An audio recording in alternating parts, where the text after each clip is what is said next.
সম্মানিত ভিউয়ার্স, আসসালামু আলাইকুম রহমতুল্লাহ। আপনি যখন মদিনার মসজিদে নববীতে আসর নামাজের পরে এই খোলা ছাতার নিচে বসে থাকবেন, তখন এমন একটি বিরল মুহূর্ত আপনার জীবনেও ঘটে যেতে পারে। আপনারা দেখতে পাচ্ছেন ছাতাগুলো আস্তে আস্তে বন্ধ হয়ে আসছে।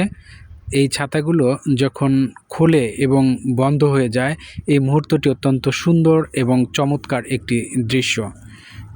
প্রকৃতির সঙ্গে সাদৃশ্য রেখে এই ছাতাগুলো তৈরি করা হয়েছে। আপনারা দেখতে পাচ্ছেন একটি পাখি যেভাবে পাখনা মেলে, ঠিক একইভাবে এই ছাতাগুলো যখন ফোটে তখন মনে হয় যেন পাখনা মেলছে।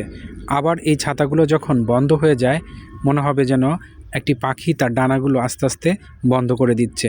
খুবই চমৎকার, সুন্দর, মনোরম একটি দৃশ্য।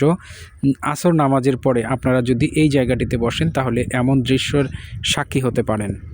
মসজিদে নববীর ভেতরে 5 লক্ষ লোক একসঙ্গে নামাজ আদায় করতে পারেন। মসজিদে নববীর বাহিরেও একসঙ্গে 5 লক্ষ লোক এই ছাতার নিচে নামাজ আদায় করেন।